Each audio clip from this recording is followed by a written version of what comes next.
যারা দীর্ঘদিন যাবৎ শরীরে ব্যথায় ভুগতেছেন, আগুনবাত, সন্ধিবাত, গ্রন্থিবাত বা পায়ের গোড়ালি ব্যথা বা মাংসপেশিতে ব্যথা, পিঠে গাড়ে ব্যথা বা শরীরে যে কোনো ব্যথা হোক না কেন, এই ব্যথা সম্পূর্ণ সারিয়ে তোলার জন্য এই তেলটা কীভাবে তৈরি করবেন সম্পূর্ণ ভিডিওটা দেখবেন। আশা করি নিজেরা তৈরি করে এটা আপনারা ব্যবহার করতে পারবেন। তো এটা হলো সরিষার তেল, খাঁটি সরিষার তেল এটা। তো প্রথমে সরিষার তেল দিবেন। তো ভিডিওটা সম্পূর্ণ দেখার চেষ্টা করবেন, আশা করি আপনারা নিজেরা তেলটা তৈরি করতে পারবেন। তো প্রথমে দিলাম সরিষার তেল, এটা হলো ব্যান্ডার তেল। তো ব্যান্ডার তেল দিবেন, সরিষার তেল, ব্যান্ডার তেল। তো সরিষার তেল এটা হলো তিসির তেল। তো সরিষার তেল, ব্যান্ডার তেল, এটা হলো তিসির তেল। তেলগুলো খাঁটি মানা নেওয়ার চেষ্টা করবেন।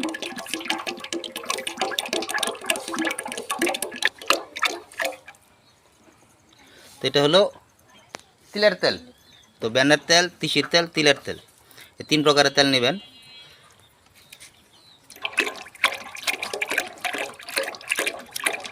তো ব্যান্ডার তেল, তিসির তেল, তিলের তেল, এটা হলো দণ্ডকলস পাতা এবং সাথে দেবেন নিম পাতা। তো নিম পাতা শরীরে বিভিন্ন ধরনের কাজ করে থাকে, খুসপাসরা। এটা হলো নিম পাতা।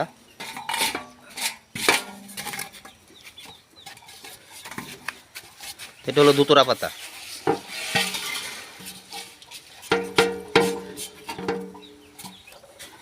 তো দমকলস পাতা এবং নিম পাতা, দুতুরা পাতা, এই তিনটা পাতা একসাথে দিয়ে তেলটা ভালো করে জাল দিতে হবে এবং সাথে দিতে হবে আদা। এটা হলো আদা।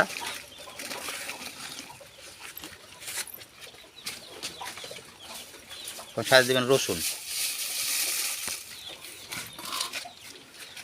তো এটা হলো কালো জিরা। তো এই সব কটা দিয়ে ভালো করে জাল দিতে হবে। জাল দিয়ে যখন দেখবেন যে আদাগুলো এবং রসুনগুলো, পাতাগুলো ওই শুকিয়ে গেছে, কোনো রস নেই, তখন তেলটা সেকে নিয়ে দিবেন সাথে কর্পুল। কারণ কর্পুলটা যখন কুসুম গরম থাকে তখন দিতে হয়, আর নদীটা সমস্যা হয়ে যায়। তো এই কর্পুল চর্মরোগের ভালো কাজ করে। তো যাদের যে কোনো শরীরে ব্যথা হোক না কেন, মাংসপেশিতে ব্যথা, পিঠে বা গাড়ে ব্যথা বা রগে টান লাগে, পা ঝিমঝিম করে বা আপনার গোড়ালিতে ব্যথা, আগুনবাত, সন্ধিবাত, যে কোনো ব্যথা হোক না কেন, আল্লাহর রহমতে তেলটা ব্যবহার করার ফলে ওই ব্যথাটা সম্পূর্ণ স্থায়ীভাবে সমাধান হয়ে যায়। তো এরকম ব্যান্ডার তেল, তিলের তেল, তিসির তেল এবং সরিষার তেল, তিনটা তেল সম পরিমাণে দিবেন এবং সাথে দিবেন দুতুরা পাতা, নিম পাতা, দমকলস পাতা এবং আদা, রসুন, কালো জিরা। তো এই সব কয়টার সাথে দিয়ে দীর্ঘ সময় জাল দিতে হবে। যখন দেখবেন আদাগুলো শুকিয়ে গেছে, পাতাগুলো শুকিয়ে গেছে, তখন এটাকে নামিয়ে তেলটা সেকে সাথে দিতে হবে কর্পুল। ওই কর্পুল মিক্স করে রেখে দিবেন। তো যে কোনো ব্যথায় ব্যবহার করবেন, আল্লাহর রহমতে ব্যথাটা সম্পূর্ণ স্থায়ীভাবে সমাধান হয়ে যাবে। এভাবে তেলটা দীর্ঘ সময় জাল দিতে হবে। দীর্ঘ সময় জাল দিতে দিতে যখন দেখবেন যে পাতাগুলো সম্পূর্ণ শুকিয়ে গেছে এবং রসুন, আদা লালচে কালো ভাব হয়ে গেছে, তখন এই তেলটা আপনারা নামিয়ে নেবেন। নামিয়ে নিয়ে সাথে কর্পুল মিক্স করে রেখে আপনারা এটা ব্যবহার করবেন। তো এটা দিতে হবে প্রথমে আপনাদের সরিষার তেল, ব্যান্ডার তেল, তিলের তেল এবং তিসির তেল, এবং সাথে দেবেন কাঁচা রসুন এবং কাঁচা ওই আদা, দুতুরা পাতা এবং দণ্ডকলস পাতা এবং নিম পাতা। তো এটা দেওয়ার আপনারা দীর্ঘ সময় জাল দিয়ে এই তেলটাকে যদি আপনারা ব্যবহার করেন, শরীরে যে কোনো ব্যথা, কোমরে ব্যথা বা হাঁটুতে বা গোড়ালিতে ব্যথা, মাংসপেশিতে ব্যথা, রগে টান লাগে বা আগুনবাত, সন্ধিবাত বা যে কোনো ব্যথা হোক না কেন, বা পা ঝিমঝিম করে, তো শরীরে যে কোনো ব্যথা এই তেলটা অত্যন্ত কার্যকরী। তো আপনারা এই তেলটার সাথে সাথে দিতে পারেন কর্পুল। কর্পুল ইচ্ছা করলে আপনারা তেলটা নামিয়ে দিতে পারেন ঠান্ডা হলে, বা সাথে দিয়ে দিতে পারেন।